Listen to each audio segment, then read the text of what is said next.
Fitness testing is a way of gaining information about the health-related and skill-related components of an athlete's fitness. Testing can take place in a number of environments, with laboratory testing being the most accurate. However, there is still a large range of tests that can be carried out away from a lab, which provide a lot of useful information. There are many reasons for fitness testing. These include to highlight the strengths and weaknesses of an athlete, enabling a training program to be devised which addresses the findings. Also, to evaluate a training program to see if it is helping the athlete in achieving set goals. Another is to measure fitness levels following an injury, illness, or following off the season. And the final one is to aid motivation. Here, Jake is using his cardiovascular endurance. This is the ability of the heart, lungs and blood vessels to deliver oxygen to working muscles and tissues, as well as the ability of those muscles and tissues to utilise that oxygen.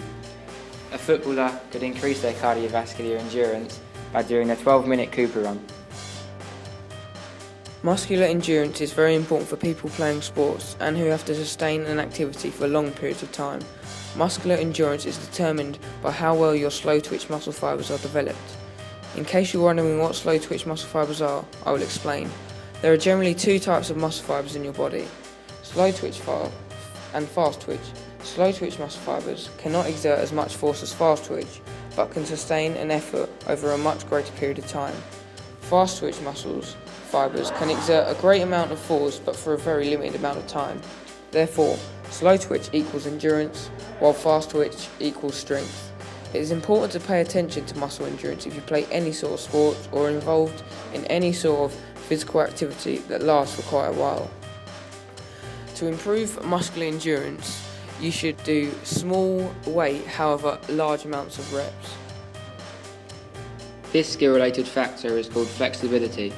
It is the range of movement across the joint. Many activities, including football, require good flexibility, and having good flexibility prevents injury by reducing the chance of straining or pulling a muscle. A good test to test someone's flexibility is the sit and reach test.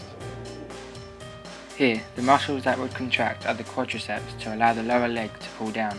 The hamstrings relax to allow the movement to happen.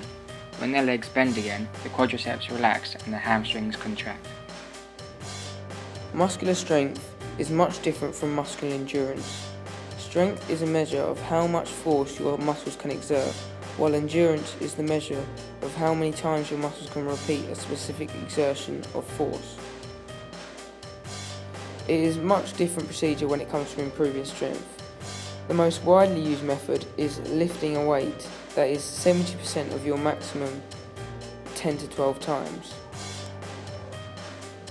Whenever an athlete takes part in physical activity, the FIT and sport principles should always be taken into account.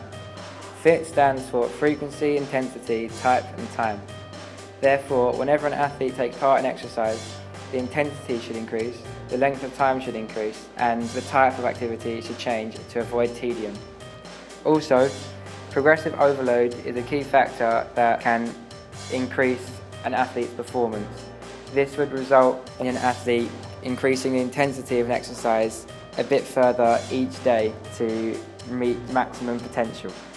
Although playing sport comes with many benefits, which include physical, social and mental, it also comes with a large amount of risk.